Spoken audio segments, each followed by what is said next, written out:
Assalamualaikum warahmatullahi wabarakatuh. Baiklah teman-teman semua, di sini saya akan mempresentasikan makalah saya dari mata kuliah Fikih Muamalah Kontemporer yang berjudul Letter of Credit. Sebelum kita mengetahui lebih dalam tentang apa itu pengertian dari Letter of Credit, peranan Letter of Credit, mekanisme dari Letter of Credit, manfaat dari Letter of Credit, dan lain sebagainya, kita harus mengetahui terlebih dahulu latar belakang dari Letter of Credit tersebut. Dalam melakukan transaksi internasional atau perdagangan antar negara, seperti transaksi ekspor-impor ditambah dengan jumlah serta harga yang cukup besar dan tinggi, maka akan dipastikan berbeda dengan transaksi lokal atau transaksi biasanya. Perbedaan tersebut dalam segi peraturan, mekanisme, pembayaran, dan lain sebagainya. Selain itu, dalam hal transaksi antar negara biasanya tidak dapat dilakukan secara pribadi, maksudnya hanya secara antara penjual dan pembeli. Karena dalam hal seperti ini dibutuhkan pihak untuk membantu menangani lalu lintas pembiayaan dalam transaksi internasional ini. Transaksi antar negara, apalagi dengan jumlah dan harga besar yang sangat tinggi, biasanya membutuhkan suatu lembaga yang dapat digunakan sebagai perantara pembayaran guna memudahkan lalu lintas pembiayaan, bahkan dapat memberikan jaminan rasa aman terhadap penjual dan pembeli antar negara ini. Lembaga tersebut yakni bank-bank devisa yang bertugas melayani serta menerbitkan letter of credit. Walaupun letter of credit ini diterbitkan oleh bank, namun bank hanya berurusan dengan dokumennya saja, tidak dengan barang. Letter of credit sendiri memiliki beberapa peranan, bukan hanya sebagai instrumen untuk mempermudah pembiayaan perdagangan internasional saja, melainkan masih ada beberapa peran lainnya. Letter of Credit biasanya juga disingkat dengan LC, dalam bahasa Indonesia disebut sebagai surat kredit berdokumen. LC merupakan salah satu jasa yang ditawarkan oleh bank dalam rangka pembelian suatu barang, berupa penangguhan pembayaran, pembelian oleh pembeli, sejak LC dibuka sampai dengan jangka waktu tertentu sesuai perjanjian. Pada umumnya, LC digunakan untuk membiayai kontrak penjualan barang jarak jauh antara pembeli dan penjual yang belum saling mengenal dengan baik. Umumnya, LC digunakan untuk membiayai kontrak penjualan barang jarak jauh antar negara di mana antar penjual dan pembeli belum saling mengenal dengan baik. Dan lebih jelasnya, LC digunakan pada transaksi perdagangan internasional. Tetapi LC bukan merupakan garansi atau surat berharga yang dapat dipindah tangankan. LC adalah cara pembayaran dalam suatu transaksi ekspor-impor yang aman untuk eksportir maupun importir. Untuk itu saat ini LC menjadi suatu instrumen atau alat yang dapat melindungi eksportir dan importir dari tidak dipatuhinya kewajiban-kewajiban yang dipersyaratkan kedua belah pihak. Selanjutnya, Bank Indonesia telah mendefinisikan LC sebagai janji dari issuing bank untuk membayar sejumlah uang kepada eksportir sepanjang ia dapat memenuhi syarat dari LC tersebut. Inti dari definisi ini yaitu janji pembayaran LC kepada penerima dapat dilakukan langsung oleh bank penerbit melalui bank lain sebagai kuasanya. Emi Pangaribun Simanjuntak mendefinisikan letter of credit sebagai suatu surat pemerintah membayar kepada seseorang atau beberapa orang yang dia alamati untuk melakukan pembayaran sejumlah uang tertentu yang disebut di dalam surat perintah itu kepada orang tertentu. Pembukaan LC oleh importir dilakukan nasabah melalui bank yang disebut opening bank atau issuing bank. Sedangkan bank eksportir merupakan bentuk pembayaran bank terhadap barang yang diperdagangkan. Dalam hal ini, eksportir berhubungan dengan bank pembayar atau disebut advising bank. Selain itu, menurut ketentuan Uniform Custom and Practice for Documentary Credits, LC merupakan janji dari bank penerbit untuk melakukan pembayaran kepada penerima atas penyerahan dokumen-dokumen yang sesuai dengan persyaratan LC. Pada hakikatnya, letter of credit adalah sebuah surat yang mengalihkan kelayakan menerima kredit pembeli kepada sebuah bank. Sebuah LC dapat dianggap sebagai jaminan berkondisi yang dikeluarkan oleh bank atas nama pembeli ditunjukkan kepada penjual untuk memastikan pembayaran bila penjual memenuhi syarat yang tercantum dalam LC. Oke, di slide selanjutnya yaitu dasar hukum LC di Indonesia. Sebagai suatu instrumen perdagangan, Terlebih lagi, perdagangan internasional dapat dipastikan bahwa letter of credit memiliki dasar hukum baik sebagai peraturan atau pedoman dalam pelaksanaan letter of credit.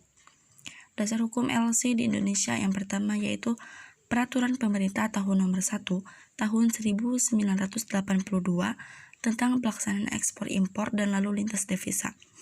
Yang kedua, Surat Edaran Nomor 26/34/ULN tanggal 17 Desember 1993 mengatur LC yang diterbitkan Bank Devisa boleh tunduk atau tidak pada UCP.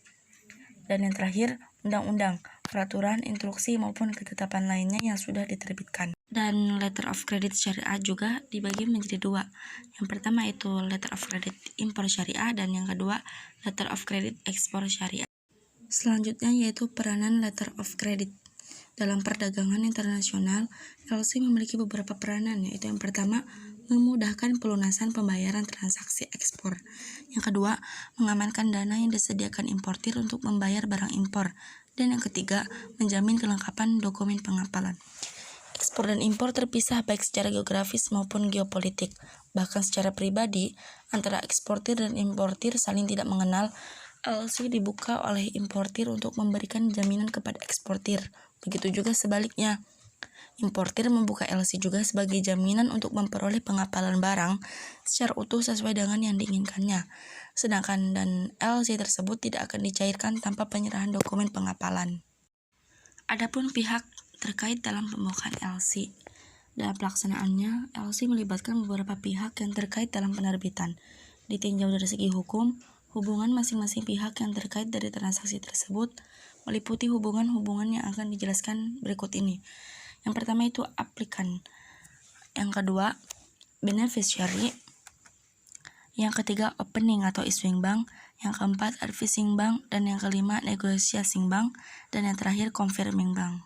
Oke, kita akan bahas satu persatu. Yang pertama yaitu tadi aplikan.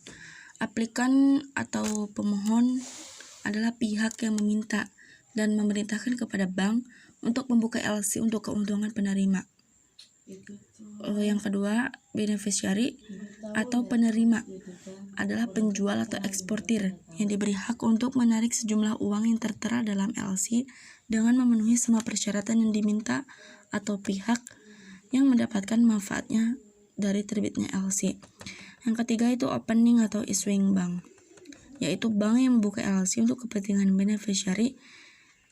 Di dalam LC dicantumkan persyaratan yang diminta oleh pembuka, persyaratan yang mana harus dipenuhi oleh beneficiary.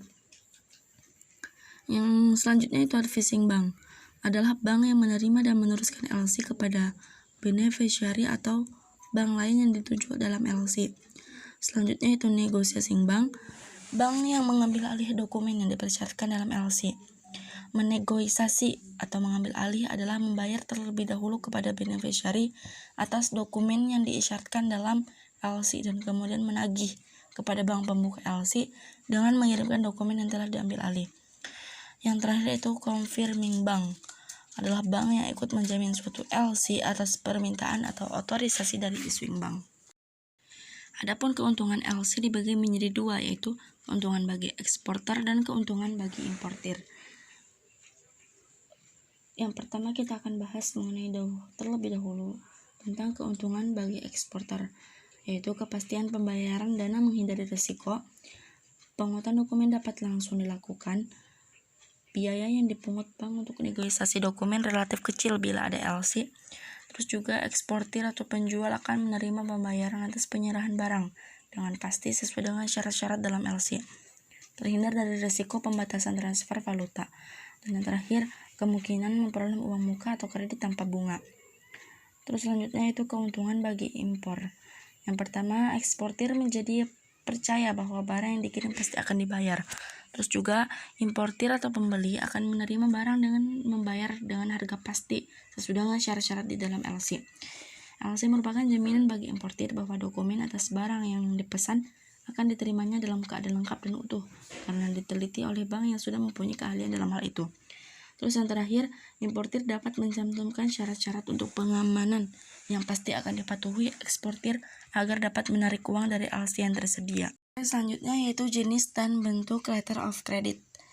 Dalam praktek transaksi ekspor-impor dikenal beberapa macam jenis LC. Issuing bank atau opening bank mendapatkan penegasan dalam aplikasi pembukaan LC mengenai jenis dan bentuk LC yang akan dibuka.